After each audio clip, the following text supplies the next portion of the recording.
Hey everyone, so today we're going to be talking about posing and how to create a posing routine that will help you develop your posing and develop your skills so that way when you're in front of the camera, you feel nice and comfortable. This is a really important topic, and if you are a more experienced model and you've already watched trainings on posing routines, I did try to put in some new stuff in here to make it worth your while to watch. So let's just get into it here. Okay, so I wanted to talk about why do you need a posing routine, because I think it's really important.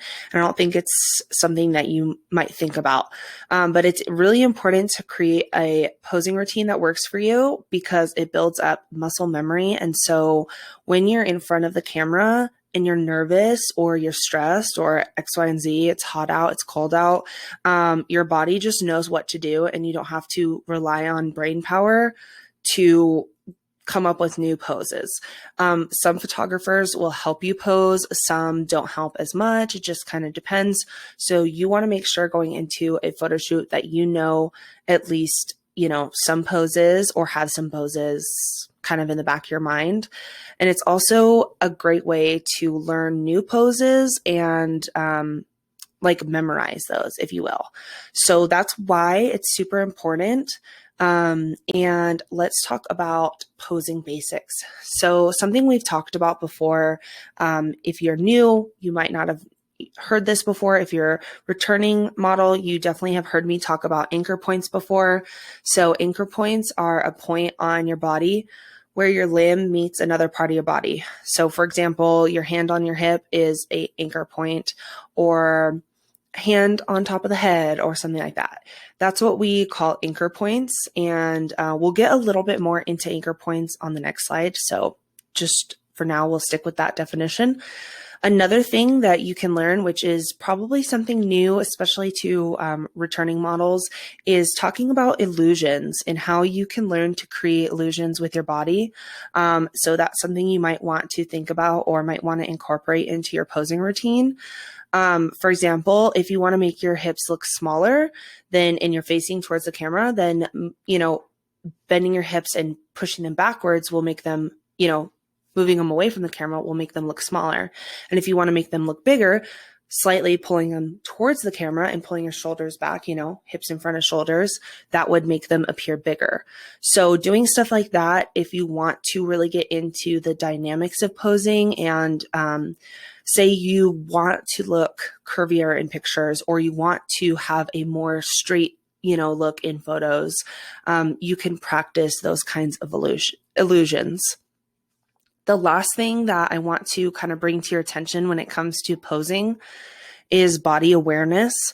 So it's really important to bring awareness to your whole entire body, head to toe, so you don't look awkward. And you can bring more awareness by thinking about your pose from head to toes, like I said.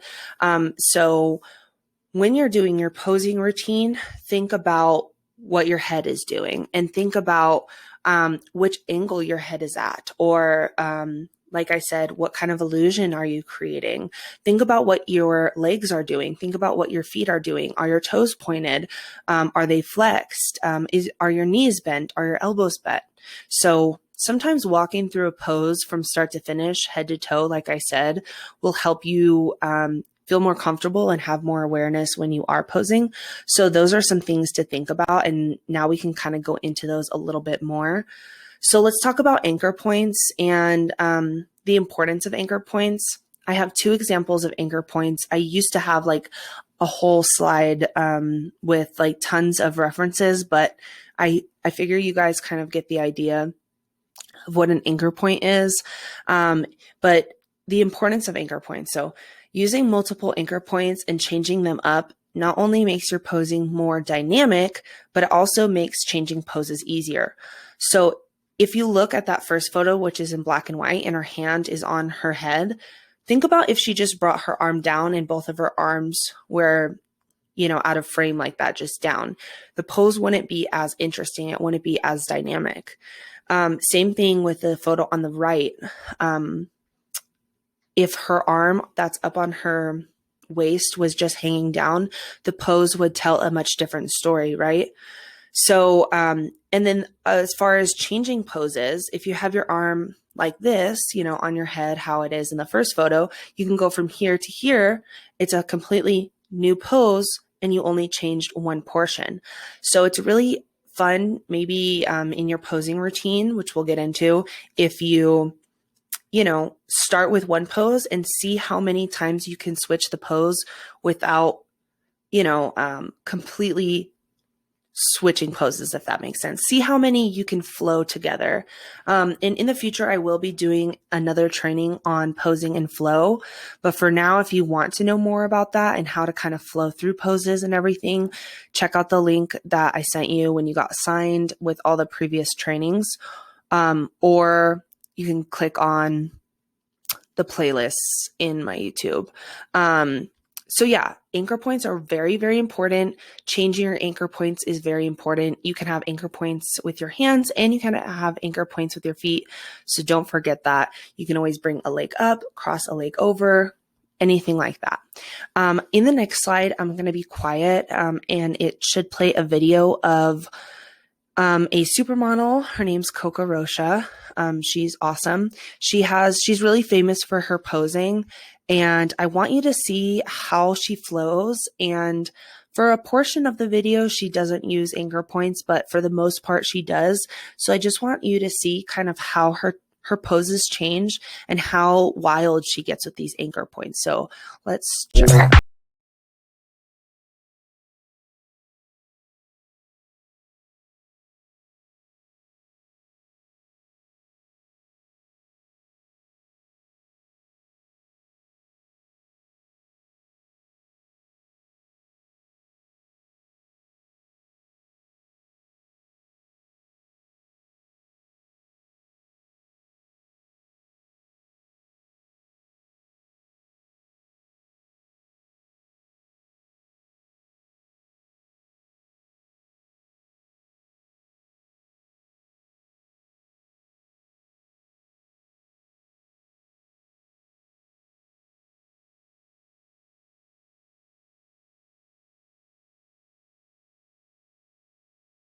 Whatever reason. Okay, now let's talk about creating an actual posing routine. So let's talk about what kind of tools you can use. So Pinterest, Instagram, TikTok, those are all different, medias that you can use to save pose ideas. I really recommend Pinterest and, make a Pinterest board and save all kinds of poses that you like. And then when you go to do your posing routine, you can go through the different poses and, practice them. But it's really important to not just rely on what you have, in your head, because you might not progress, if that makes sense. So you want to be adding new poses and checking out different ways to do different things. So please use the tools that you have, like Pinterest. Number 2 is repetition. So make sure that you can create a routine that might be short and it can fit into your daily routine so that you can build up muscle memory. So I would say even if it's just 5 minutes, that's a lot of time to practice routine or to practice posing. Stand in front of the mirror, have your phone up, have Pinterest board up, and just go through it. And especially doing it in front of the mirror, you'll be able to see what works for you and what doesn't, which is important. And like I said, you'll build up that muscle memory. Number 3 is facial expressions. So remember to switch up your facial expressions often and practice different emotions. Again, you can use Pinterest for this, but practicing different emotions is really great because you might do an editorial that tells a certain story and you might need to convey a certain emotion. And if you haven't practiced that certain emotion, it could be really hard. For example, if you only shoot and you do a lot of like more serious shoots and, things like that where you have more serious facial expressions, and then you need to do a bright, summery, fun shoot and you need to smile, you might not feel comfortable smiling because you haven't practiced it. So make sure you're switching up different facial expressions and different emotions. And you can also try a trick of saying the vowels to switch facial expressions. I know that's kind of common or popular to do. Just make sure you watch yourself in the mirror so that you know what works for you and what doesn't. And then lastly is to get creative with different props. So you could try purses, bags, hats, using a chair, using a stool, anything like that. It's really important to make sure that you feel comfortable with that, because like I said, it won't be muscle memory. And then when you get handed a hat, you will just might not know what to do with it. So try getting creative with props and trying out different props, and it is kind of fun too. Okay, let's talk about muscle memory one more time. Remember, a posing routine is one of the most important things or ways a model can develop their posing and feel more comfortable in front of the camera. Muscle memory is something that you need to rely on as a model, and you need to be able to rely on it. And the only way to do that is with practice. You'll get more confident the more you practice, and you'll have more success with your posing the more you practice. And the second one is to watch and repeat. So feel free to take a video of yourself or take pictures of yourself doing the poses that you like, so you can remember them, or you can make adjustments or whatever, but definitely watch yourself in the mirror. This is going to be the best way to be self-aware, bring awareness to the body, and see what you would look like in front of the camera.